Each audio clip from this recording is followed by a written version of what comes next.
안녕하세요. 교사 김용환입니다. 오늘의 생활과 윤리 강의는 11단원 자연과 윤리 중 2강입니다.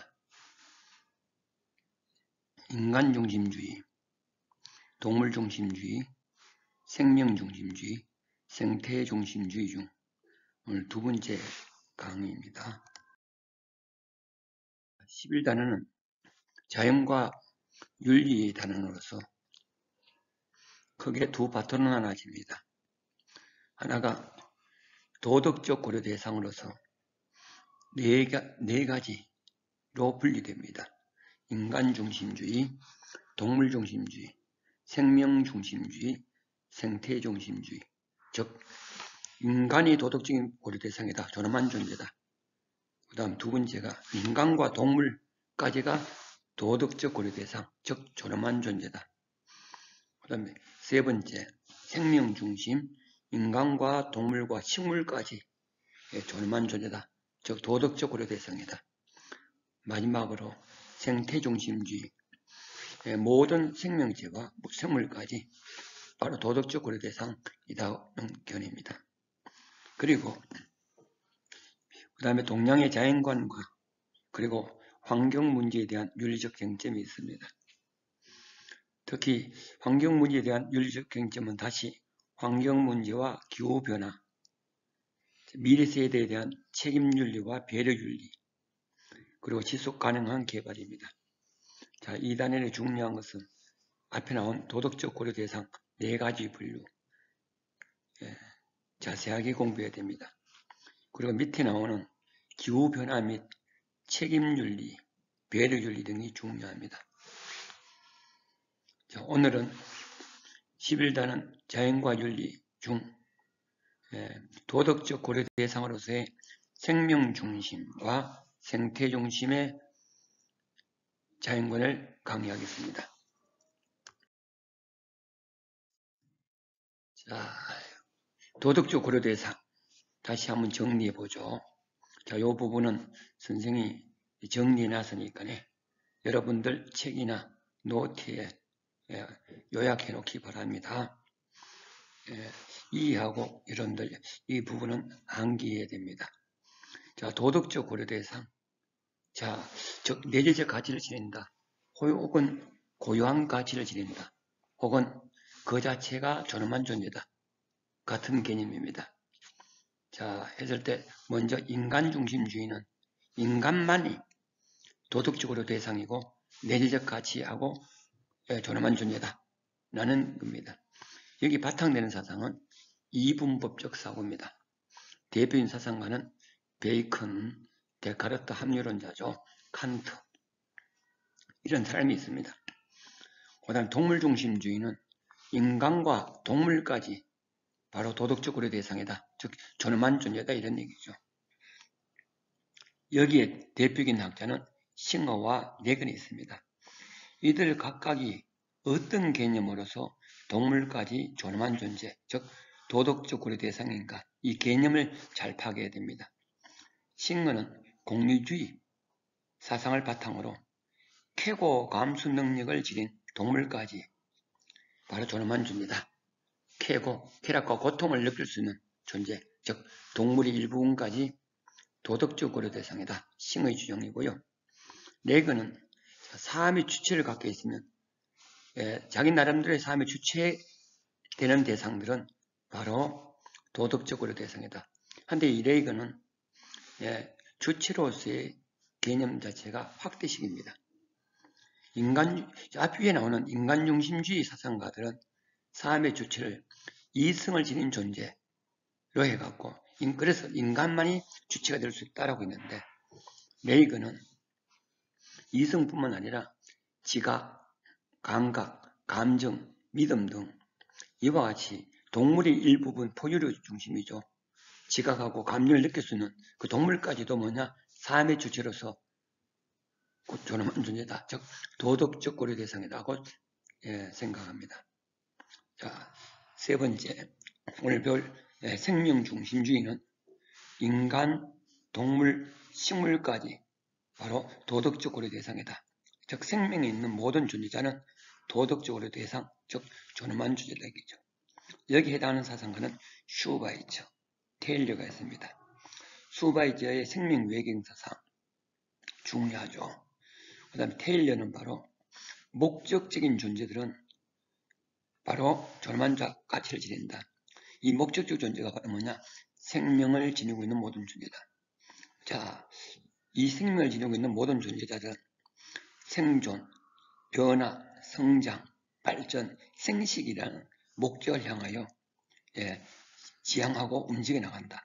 그러므로 모든 생명체는 생존하고 변화, 성장, 발전하고 생식을 하기 때문에 즉 목적을 지니고 있기 때문에 존엄한 존재다. 라고 하는 사람이 테일러입니다. 자, 거기에 반하여 마지막으로 생태중심주의. 자, 이 생태중심주의는 생명체와 무생물, 생물과 무생물 다 포함시킵니다. 그리고 우리가 일반적으로 자연에 있을 때 바로 이 자연이 바로 생태의 범위입니다.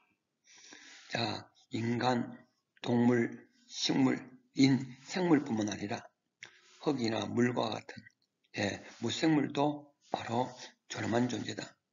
라는 것이 바로 생태중심주의입니다. 이 중에 가장 환경 보호하는 쪽에 항상 바로 당연히 생태중심주의입니다. 여기 해당하는 사상가는 레오폴드, 바로 돼지윤리죠. 돼지윤리 알아놓도록 하세요. 이 사람의 사상을 전인론이라고 합니다. 그 다음에 레서, 심청생태윤리학자입니다. 자, 이들 학자들, 그 다음에 어떻게 주장하여 하는 건가를 여러분들 자세하게 정리해 놔야 됩니다. 오늘은 세 번째, 네 번째인 생명중심주의, 생태중심주의에 대하여 강의하겠습니다. 자, 먼저 생명중심주의. 자, 생명중심 아까 얘기했죠. 인간, 바로 생명을 갖고 있는 동물, 식물까지 포함시킵니다. 자, 모든 생명체는 그 자체로서 가치를 지닌다. 그 자체로 가치. 자, 이것을 다른 말로 하게 되면 그 옆에 있죠. 도덕적 고려의 범위 혹은 내재적 가치를 지닌다. 자, 혹은 이 생명체는 존재함으로써 존엄하다. 뭐 같은 내용들입니다. 자, 두 번째 보죠. 도덕적 지위를 갖는 기준이 생명이다. 즉 인간, 동물, 식물까지 포함합니다. 이러한 것들이 바로 내재적 가치를 지닌다. 아까 내재적 가치 위에 그 자체로서 가치 같은 말이죠. 즉 도덕적 고려의 대상이다. 즉 존엄한 존재다. 같은 말입니다. 자, 세 번째, 생명 중심주의의 긍정적 측면과 한계 보죠. 자, 긍정적 측면. 인간 중심주의에서 벗어나 모든 생명체의 존엄한 가치를 일깨워줍니다. 즉 모든 생명체 자체가 존엄하다. 보존시켜야 된다. 는 얘기죠. 자, 거기 반해 한계 보죠. 모든 생명체를 존중하는 것은 현실적으로 실천 가능성이 낮으며 또한 더불어 개별 생명체에 중점을 두고 있어서 여러 때 우리가 개체라고 합니다. 개별 생명체에 중점을 두고 있어서 생태계, 즉 생물과 무생물까지를 구성하는 생태계를 갖다가 완전하게 고려하지를 못하기 때문에 환경 문제의 원인이 될 수 있다. 이 얘기죠. 앞에서 얘기했죠. 생명중심주의 대표적인 사상가는 슈바이처와 테일러입니다. 꼭 알아놓기 바랍니다. 슈바이처는 생명의 외경사상, 테일러는 바로 목적적인 존재, 목적을 지니고 있는 것까지가 존엄하다. 이런 얘기죠. 핵심적인 바로 중심이 되는 부분은 꼭 알아놔야 됩니다. 이 두 사람도 구별하기 바랍니다. 자, 슈바이처부터 보죠. 모든 생명은 살고자 하는 의지, 여기에 모든 살고자 하는 의지 줄치고요. 자, 그래서 살려고 하는 의지를 지니고 있기 때문에 그 자체로 신성하다, 존엄하다. 이런 사상이 바로 생명의 외경 사상입니다. 생명의 외경이라는 이 단어는 슈바이처의 독특한 용어입니다. 알아놓도록 하세요. 두 번째, 생명을 유지하고 고양하는 것. 자, 생명을 유지하고 고양하는 것, 즉 위에 나오는 살고자 하는 의지, 이런 것을 갖고 있기 때문에 바로 존엄하다. 이같이 생명을 유지하고 고양하는 것이 바로 선이고, 생명을 파괴하고 억압하는 것은 악이다. 자, 이 부분 전체 줄쳐놓기 바랍니다.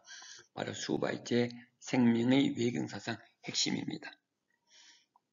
자, 세 번째, 모든 생명은 동등한 가치를 지니지만, 자, 불가피하게 생명을 해치하는 선택의 상황 줄치기 바랍니다. 이 있을 수 있다는 점을 인정한다.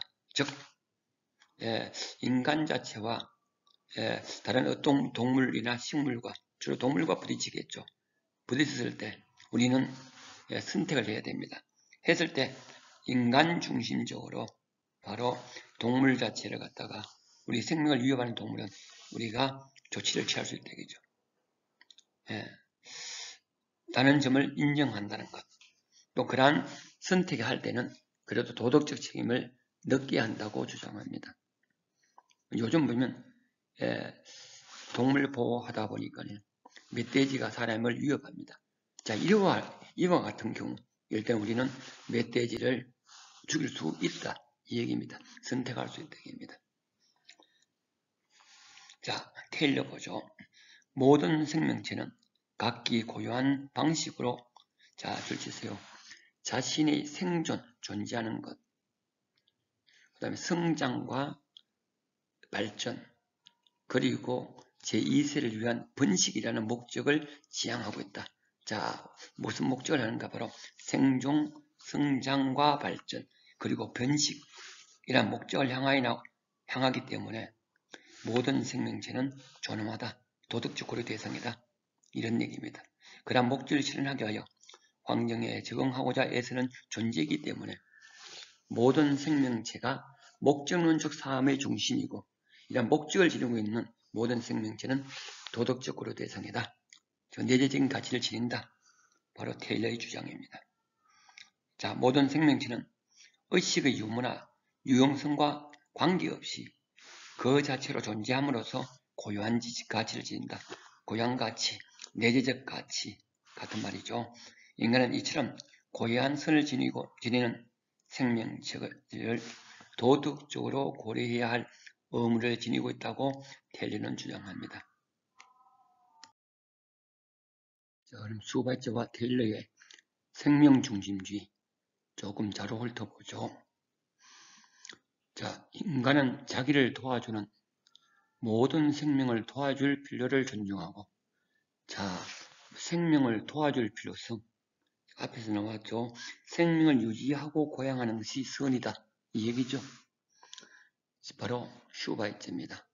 살아있는 어떤 것에도 해를 끼치지 않는 것, 살아있는 것에 대해 해를 끼치는 것, 앞서 배웠죠. 생명을 파괴하고 억압하는 것은 악이다.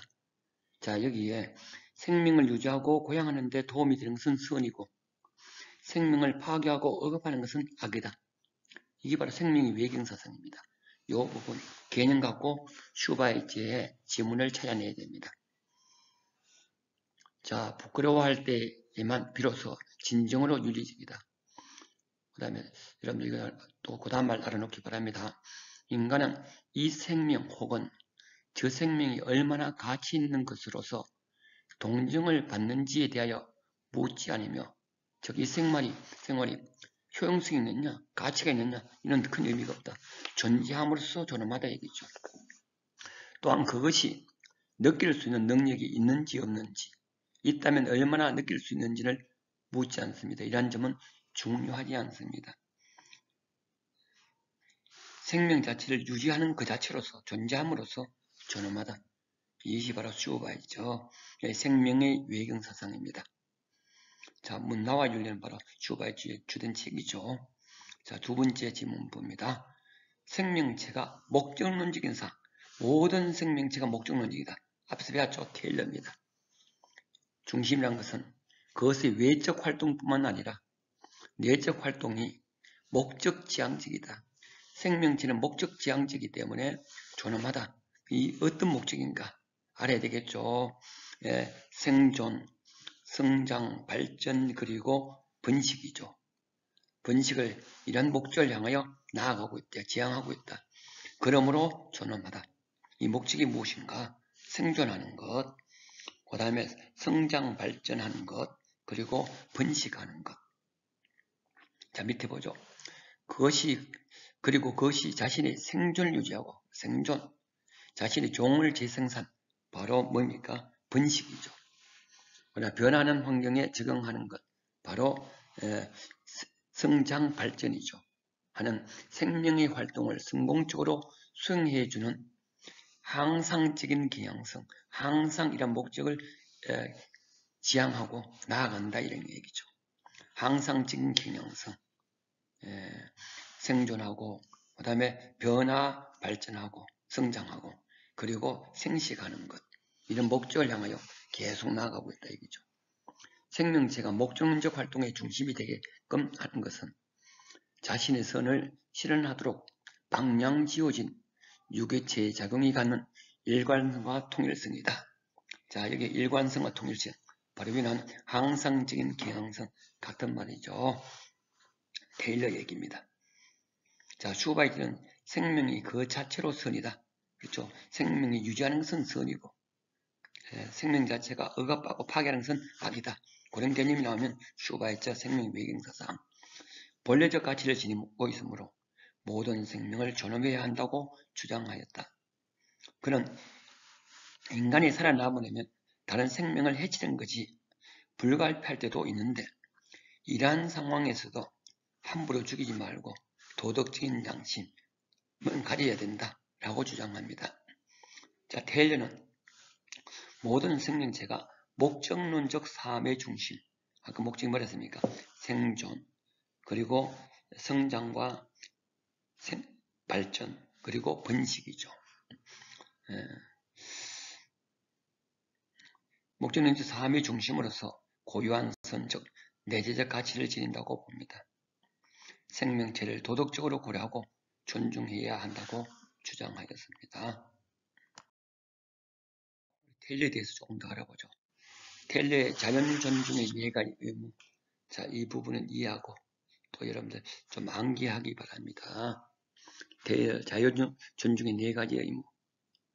자, 먼저 악행 금지의 의무. 악행을 금한다. 인간이 자연에게 악행해서는 안 된다. 그런 얘기겠죠. 그 용어 그대로 해석하면 됩니다. 혹은 불침해의 의무라고도 합니다. 가장 기본적인 의무입니다. 어떤 생명체도 해치지 말아야 된다. 즉 어떤 생명체에게 악행을 해서는 안 된다. 두 번째, 불간섭의 의무. 자, 자연 생명체 자체에 간섭해서는 안 된다. 옆에 보죠. 개별 생명체의 자유를 간섭하거나 특히 생태계 생명체를 조작하거나 통제하거나 개조, 인간의 의도대로 조작하거나 만드는 것, 통제하거나 개조, 변화시키는 것, 시도는 하지 말아야 됩니다. 이러한 불간섭의 의무가 있다 이거죠.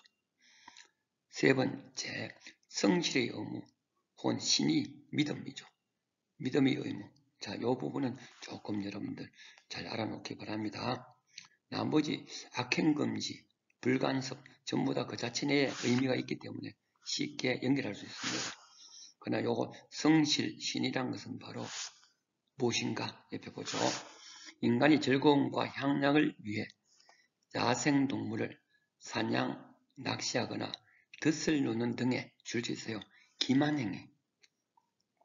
기만행위를 금지하는 게 바로 성실, 신이란 개념입니다. 자, 잘 아는 루트로 가세요. 마지막 네 번째, 보상적 정의의 의무. 보상한다. 그런 얘기죠. 손해를 입혔으면 그만큼 피해를 보상하는 것. 그런 개념입니다. 인간이 다른 생명체계에 해를 끼쳤을 때 마땅히 그 끼친 만큼 피해를 보상해야 된다. 바로 보상적 정의 의무 4가지입니다. 여러분들 조금 암기 정도는 해놓기 바랍니다. 이해하면서. 자, 다음에 해중심의 자연관을 보겠습니다. 자, 이때 생태란 것은 첫 번째 보죠. 무생물까지 포함합니다. 인간, 동물, 식물, 이 생물 플러스 무생물을 포함합니다. 그래서 우리는 자연 혹은 생태계라고 합니다. 자, 무생물을 포함한 생태계 전체를 도덕적 고려의 대상으로 간주합니다. 특히 2번 요 용어들 학술적인 용어 나오니까 알아놓도록 하세요. 당구장 마크 한두 개 치세요. 인간중심주의 앞에서 배운 동물중심주의, 생명중심주의 윤리가 자 개별 생명체에 초점을 두는 개체론 동그라미 치세요. 개별 각각 인간 개개인의 존엄하다. 동물 각각이 존엄하다. 생명체 각각이 존엄하다라고 하는 개초론적 성격을 지닌다고 비판하면서 자, 이 생태중심주의는 도덕적 고려의 범위를 개별 생명체가 아닌 줄 따지세요. 생태계 전체로 봐야 한다는 견해. 자, 이 견해를 우리는 전체론 혹은 전일론이라고 합니다. 학술적인 용어 알아놓도록 하세요. 앞에 나온 인간중심주의, 동물중심주의, 생명중심주의 윤리는 개초로입니다. 각각 개별적인 생명체에 초점을 둡니다. 거기에 반하여 생태중심주의는 바로 전체로 파악합니다. 즉 지구 전체가 하나의 생명체다. 바로 전체론, 전일론적인 입장, 생태중심주의 사고입니다. 자, 그 3번 보죠. 생태중심주의 긍정적 관계와 한계, 문제점 보죠. 긍정적 측면, 자, 생태계를 포괄적으로 바라볼 수 있는 시각을 제공해줘 환경 문제를 해결하는 데 큰 도움을 줍니다. 자, 거기에 반하여 한계점 보죠. 생태계 전체의 선을 위하여 전체가를 하다 보니까 그 구성 요소인 개별 구성원 몇 개를 희생시킬 수 있다는 환경 파시점, 줄딱해서 환경 파시점, 할 위험성이 있다. 환경 파시점, 전체를 위하여 개개체는 하나의 도구수단으로 여기는 것. 이라도 우리가 환경 파시점, 본래 파시점이라는 것은 전체주의를 말합니다. 국가 전체주의. 국가 전체의 이익을 위하여 국민들 개개인은 희생 도구로 여깁니다. 그래갖다 우리가 국가 파시점이라고 환경 전체를 위하여 각각의 개체를 갖다가 희생시키는 것을 우리는 환경 파시점이라고 부릅니다. 자, 또한 더불어 환경 문제를 해결하기 위하여 불특정 다수에게 과도한 책임을 부과한다는 한계를 지닙니다. 자, 대표적인 사상가 열애조 생태중심주의는 레오폴드. 자, 레오폴드 하면 옆에 나옵니다만 대지 윤리 꼭 알아요. 대지 바로 땅을 말하죠. 땅, 바다와 땅 했을 때 땅 전체를 우리는 대지. 그 다음에 네스입니다. 네스는 심청 생태주의. 하나 들어가세요. 네스는 심청 생태주의입니다. 이들 둘 다를 구별하세요. 자, 레오폴드부터 봅니다. 도덕 공동체의 범위를 자, 토양, 물, 즉 무생물과 식물, 동물, 생물 등을 포함한 대지까지 확대하는 대지윤리를 주장합니다. 모든 생물과 무생물까지 포함합니다. 둘째, 대지윤리는 인간이 대지의 한 구성일 뿐이며 자연은 인간의 이해와 상관없이 자, 내재적 가치를 지니므로 자, 그 다음 주제세요. 자연 전체가 도덕적 고려의 대상이 되어야 된다. 바로 전일론적인 사고입니다. 전체론적인 사고입니다. 뭐라고 우리가 전체론적, 전일론적이라고 했죠. 다시 밑에 나옵니다. 보죠. 대지윤리에서는 개체로서의 생명의 가치, 즉 개체론보다는 생태계 전체의 유기적인 관계와 균형, 생태계 전체 유기적 관계와 균형한 이라도 우리가 전일론 혹은 전체라고 앞에서 배웠죠. 바로 레오폴드입니다. 이것이 바로 그 유명한 대지의 윤리입니다. 거기에 반하여 자 네스 보죠. 인간 중심주의적 환경보호 운동을 비판하고 세계관과 생활 양식 자체를 바로 생활 양식 자체를 생태 중심주로 바뀌는 심층생태주의를 주장합니다. 자, 심층생태주의자 네스입니다. 자, 생활 양식을 바꿔야 된다. 인간 중심에서 생태 중심으로. 자, 그 밑에 내용. 자, 이 밑에 내용 꼭 알아야 돼요.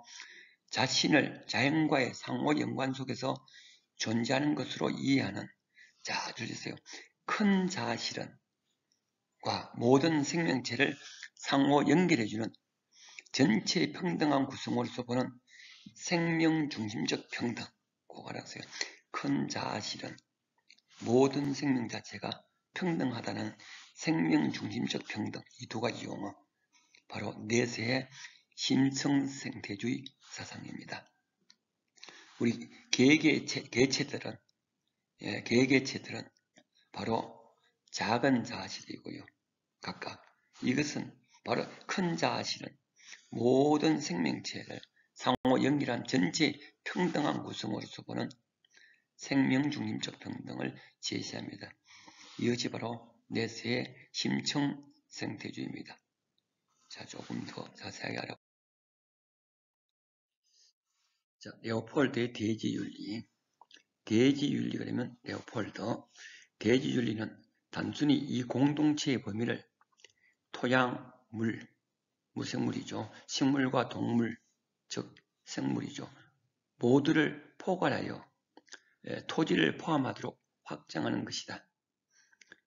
간단히 말해서 대지윤리는 인류의 역할을 대지 공동체의 정복자에게 그것의 평범한 구성원이자 시민으로 변화시킨다. 대지윤리는 인류의 동료 구성원에 대한 존중, 그리고 공동체 자체, 전체에 대한 존중을 필연적으로 수반한다. 자, 공동체 자체에 대한 존중, 전체로서의 존중. 이게 바로 뭡니까? 아까 전인론, 전체론이라고 한다 했죠. 레오폴드는 대지를 지배와 이용의 대상으로 간주하는 인간 중심주의 윤리와는 달리 수많은 존재가 서로 균형을 맞추며 살아가는 공동체로 본다. 즉, 유기체적인 생명 공동체, 공동체로서의 유기체로 봅니다. 이게 바로 대지윤리입니다. 자, 거기에 반하여 바로 심층생태주의 네스의 내용을 보죠. 네스의 생태주의의 기본 원리 봅니다. 지구상의 인간과 인간을 제외한 생명의 안녕과 번영은, 즉 지구상의 인간과 인간을 제외한 모든 생명의 안녕과 번영은 그 자체로서 가치를 지닌다. 즉 인간뿐만 아니라 모든 존재자들은 그 자체로서 가치를 지닌다.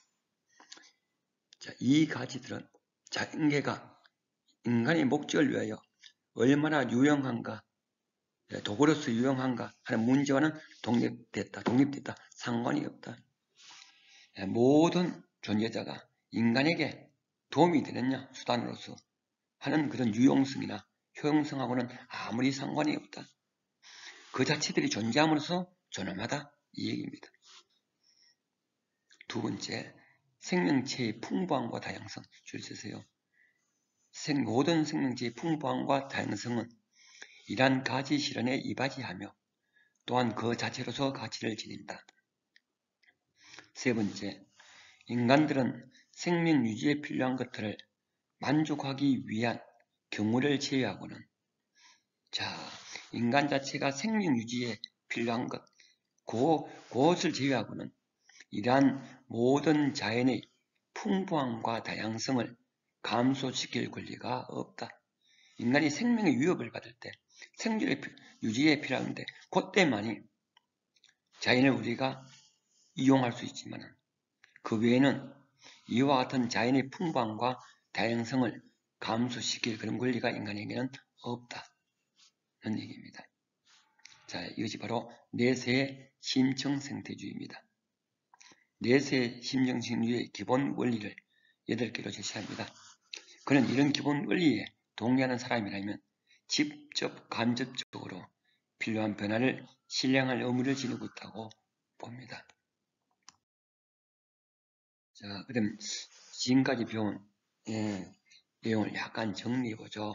인간중심주의, 동물중심주의, 생태중심주의 비교해보죠. 자, 갑봅니다. 자연 안에 생명이 없는 아름다운 대상들에 대한 파괴를 일삼는 것은 도덕성을 크게 위축하는 감정을 약화시켜. 자, 여기에 도덕성을 크게 촉진시키는 감정을 약화시키는 것. 또 감수성입니다. 비도덕적인 도덕성에 대한 감수성 약화시켜. 도덕적인 감성을 약화시킨다. 그래서 자기 자신 인간에 대한 인간의 의무와 대립된다. 즉 인간 자기 자신에 대한 지초적 의무고 나머지 인간을 제외하는 모든 대상자들은 바로 인간의 도덕성을 위한 간접적인 의무를 지니고 있다. 이 얘기죠. 바로 칸트의 간접적 의무 출연할 수 있어야 돼요. 물론 칸트는 인간중심주의입니다. 보죠. 일부 동물들은 삶의 주체로서 삶의 주체, 감각하고 지각할 수 있기 때문에 바로 동물도 도덕적 고려의 대상이다. 누굽니까? 레근이죠. 우리가 생명 공동체를 구성하는 개체들의 권리를 존중한다면 그 공동체는 보존될 것이다. 자, 동물까지 존엄한 존재다. 왜? 삶의 주체이기 때문에. 레근의 사고입니다. 동물중심주의 병보입니다. 인간은 생명 공동체인 대지, 대지 전체의 구성원이다. 대지윤리죠. 바로 생태중심주의. 누굽니까? 바로 대지윤리. 레오폴드죠. 자, 밑에 설명 봅니다. 갑은 칸트의 바로 간접적 의무. 인간중심주의이면서 간접적 의무. 꼭 알아야 됩니다. 어른 레이건. 자, 삶의 주체이기 때문에 동물까지 우리가 도덕적인 고려 대상이다. 그다음 병은 레오폴드, 바로 대제윤리입니다. 자, 밑에 내용들 꼭 한번 읽어보기 바랍니다. 오늘 강의한 내용은 11단은 자연과 윤리 중 2강으로 인간중심주의와 동물중심주의에 이어 생명중심주의와 생태중심주의 자연관을 배웠습니다. 자, 도덕적 고려 대상으로서 혹은 그 자체로서 존엄한 존재로서 인간중심주의, 동물중심주의, 자, 인간과 동물까지죠. 생명중심주의, 인간, 동물, 그리고 식물까지 포함하죠. 그 다음에 생태중심주의, 모든 생명체와 바로 무생물체까지 포함하죠. 즉 생태, 모든 자연을 말하죠. 를 사상가별로 정리하여 암기해 놓기 바랍니다. 이 부분 굉장히 중요합니다. 그리고 인간중심주의에서 칸트의 간접적 의무도 꼭 알아놓기 바랍니다. 이 부분은 거의 실수능에 한 문제씩 꼭 나오는 부분입니다. 다음 강의는 11단은 바로 자연과 윤리 중 상강, 동양의 자연관, 환경문제, 그 다음에 요나스의 책임윤리, 그 다음에 배려윤리, 그 다음에 지속가능한 개발 등에 대하여 강의하겠습니다. 오늘 수고 많았습니다.